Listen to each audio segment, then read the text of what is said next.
태평양 전쟁이 한창 열기를 더해가는 현재 시점은 1943년 10월 초이고 지금 다루고 있는 전투는 남태평양 솔로몬 제도의 일본군 방어선에서 벌어집니다. 중부 솔로몬 제도의 콜롬반가라 섬에서 1만 이상의 일본군이 성공적으로 철수한 이후 일본군은 이제 콜롬반가라 북서쪽 벨라라벨라 섬에서 약 600여 명의 병력을 부겐빌로 철수시키려고 합니다.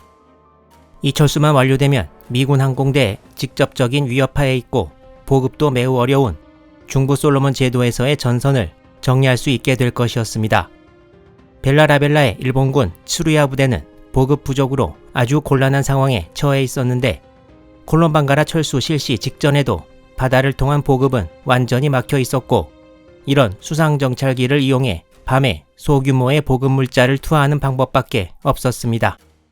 일본군 기록에는 1943년 9월 28일 밤에 수상정찰기를 이용해 건빵 한 포대를 벨라라벨라 주둔군에 투하했다는 기록도 있고 하루 뒤인 29일 밤에는 99식 총 실탄 2640발을 투하했다는 기록이 있습니다.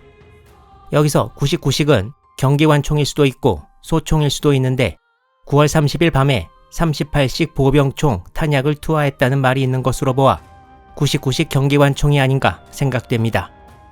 이외에도 10월 3일 밤에는 다시 건빵 3포대를 투하했고 벨라라벨라 주둔군을 철수시킬 일본 함대가 출항한 10월 6일 전일인 10월 5일까지 하루도 빠짐없이 탄약과 의약품, 수류탄 등을 투하했으나 수상정찰기로 투하할 수 있는 보급품이 워낙 소규모여서 절대 이런 식으로 계속 버틸 수 있는 상황은 아니었습니다.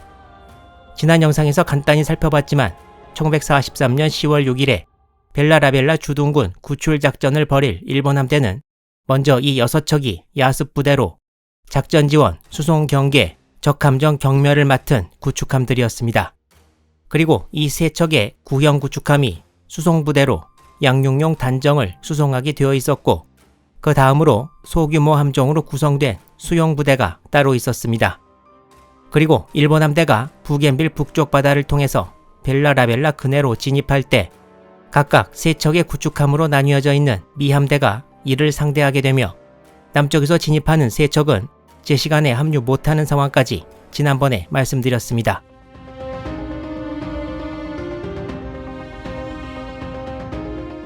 일본 야습부대 구축함 6척과 미국 북부그룹 구축함 3척 사이의 거리는 약 17km, 그리고 미국 구축함 3척 간의 거리는 각각 500야드, 약 457m였습니다. 이미 양측 함대는 서로를 포착하고 있는 상황.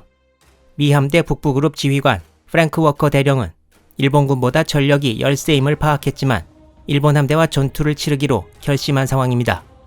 하지만 일본 야습부대 구축함 6척을 지휘하는 이주인 마츠지 대좌는 미 함대가 동쪽에 있다는 것을 알고 있으면서도 이게 적인지 확신을 못 가졌는데요.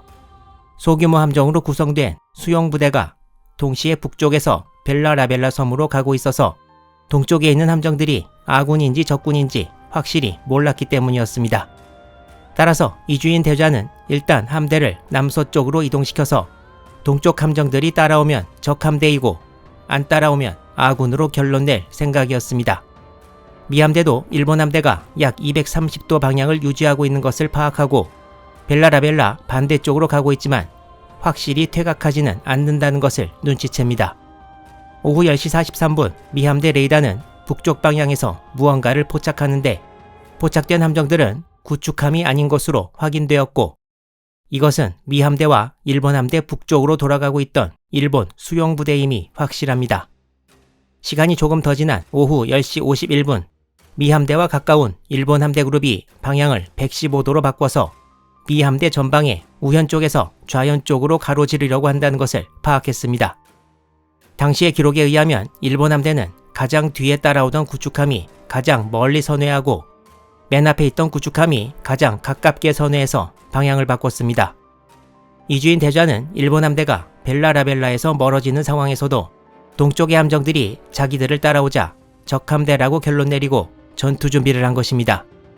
미군은 일본 함대를 따라가면서 전투 준비를 완료한 상황이었는데 미군 기록에 의하면 군의관이 함정 내 사관실 식탁에 수술 도구를 늘어놓으며 언제 생길지 모를 부상자를 치료할 준비를 했습니다. 이 전투를 미군 측에서는 배틀 오브 벨라라벨라라고 부르고 있고, 일본에서는 8월 17일에 있었던 배틀 오프 호라니우와 구별해 제2차 벨라라벨라 해전으로 부르거나 제2차를 넣지 않고 벨라라벨라 섬 앞바다에서 벌어진 야전이라고 부르기도 합니다. 이제 미군의 카트윌 작전 개시로부터 시작된 중부 솔로몬 전역의 마지막 해전이 시작됩니다. 오후 10시 51분 일본 함대의 선회가 시작되었고, 이를 본 미 함대 지휘관 워커 대령은 곧바로 공격 준비를 서두릅니다. 이 당시 일본 구축함 시구레와 사미다레는 남쪽으로 계속 항진 중이었습니다. 미 함대는 오후 10시 55분 정서 방향인 270도 방향으로 선회를 마쳤습니다. 이때 일본 함대는 선회하면서 내척이 거의 겹쳐져 있었던 것으로 알려져 있습니다.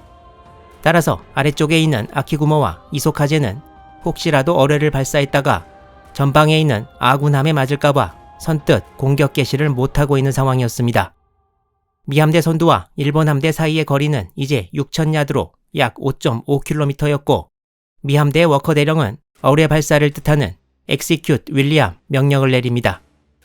일본 구축함들이 이제 맨눈으로 보이는 상황에서 미 구축함 3척은 총 14발의 어뢰를 일본 함대를 향해 발사했습니다. 선두에 섰던 셀프리지가 어뢰를 발사한 방위는 175도였습니다. 20초 뒤 워커 대령은 함포 발사를 뜻하는 Execute Dog을 발령했습니다. 미군 기록으로 오후 10시 56분 30초에 미 함대의 5인치 함포가 불을 뿜었습니다. 미 함대는 작게 지그재그를 그리면서 정서 방향으로 계속 항진했습니다. 미군 기록에는 포탄이 일본 함들에 명중하는 것이 목격되었다고 나와 있습니다. 미 함대는 전투가 지속되는 동안 계속 5인치포 사격을 가했고, 여기에는 표시하지 못했지만 이때 양함대 간의 거리는 2,500m까지 가까워졌습니다. 같은 시간인 10시 56분 미 함대와 가장 가까이 있던 유구모가 반격을 가했습니다. 유구모는 59경 3년씩 12.7cm 함포를 쏘면서 어뢰 8발을 발사했습니다. 미 함대에 두 번째로 가까웠던 카제구모도 미 함대에 사격을 가했습니다. 1분 뒤인 10시 57분 이주인 대좌는 일본 함대 우현 쪽 90도 회전을 명령했습니다. 일본군 기록에는 1분 뒤인 10시 58분에 유구모가 피탄되었음이 적혀 있습니다. 유구모는 미 함대와 가장 가까이 있어서 집중 포화를 면하지 못했고, 기동 불능이 되어 다른 구축함 3척과 함께 남쪽으로 가지 못했습니다. 이제 미 함대는 사격을 가하면서 계속 정서 방향으로 항진하고 있는 상황이고, 유구모를 제외한 일본 함대는 남쪽으로 방향을 틀어 항진합니다. 이제 첫 번째 교전을 치른 일본 구축함 부대와 미 구축함 3척은 서로 멀어지고 있는데, 문제는 남쪽에서부터 미 구축함 남부그룹 3척이 다가오고 있다는 것이었습니다. 이제 일본 구축함 3척은 미국 남부그룹을 향해 항진하고 있습니다.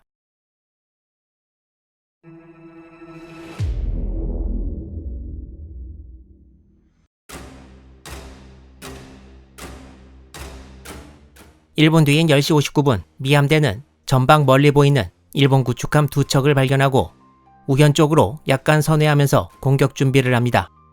시구레와 사미다레는 계속 남진하면서 거리를 벌리고 있습니다.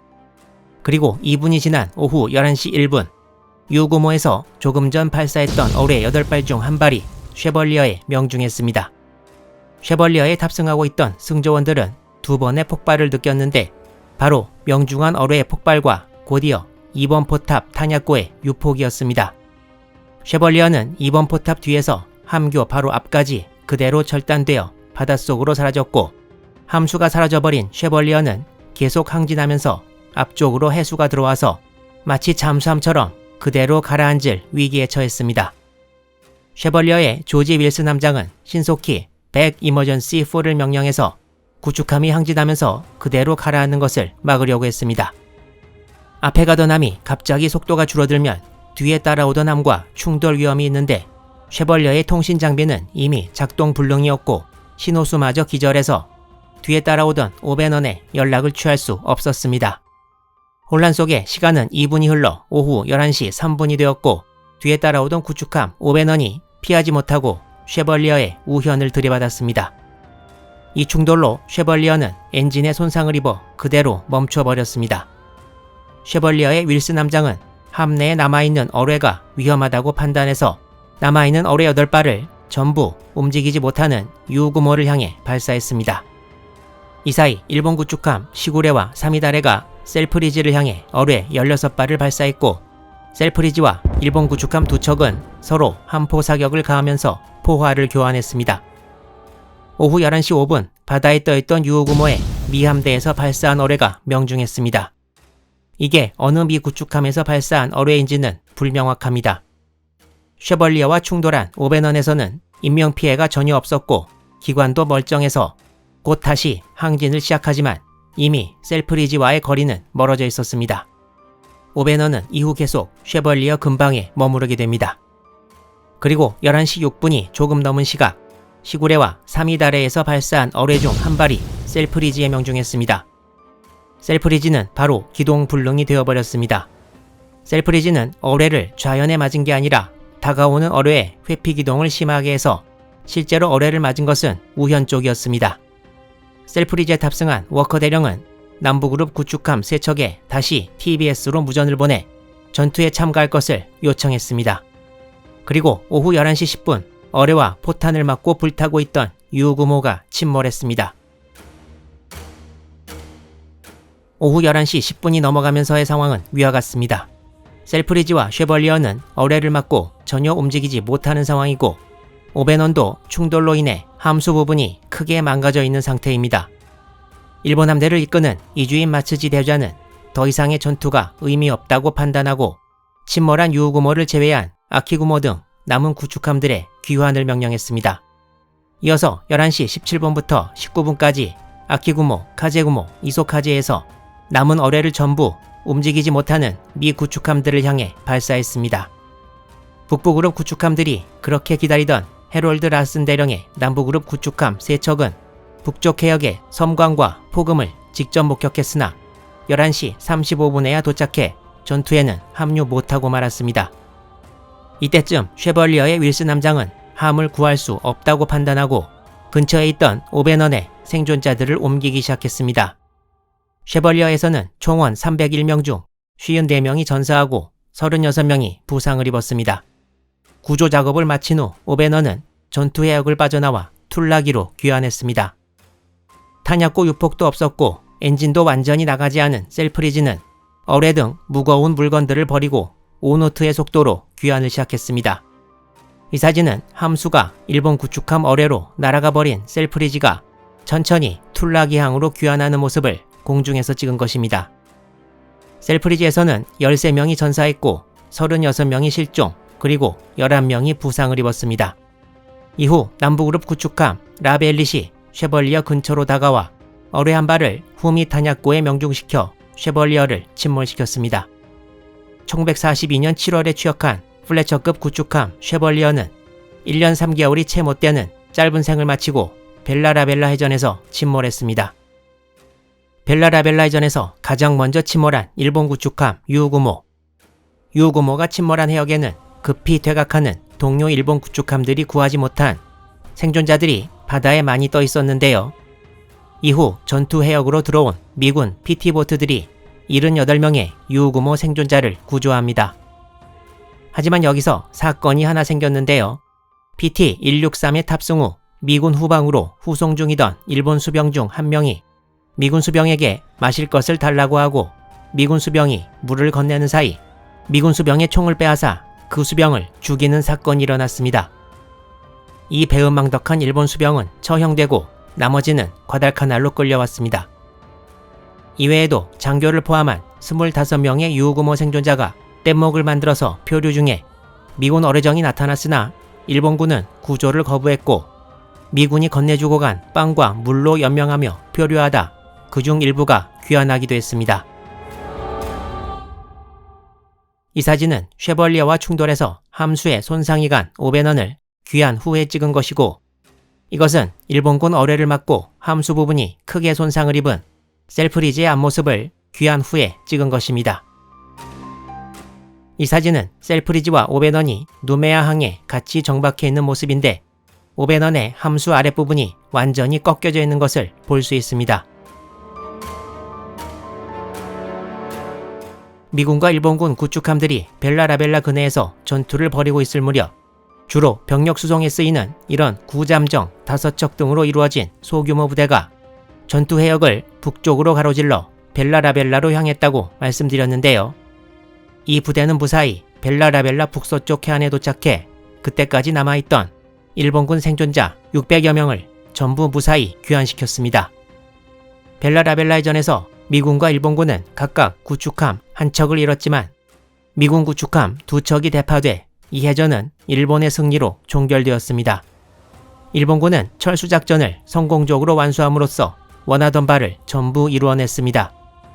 이제 중부 솔로몬 전역은 완전히 끝났고 미군은 곧이어 북부 솔로몬 제도에 대한 작전에 돌입하게 됩니다.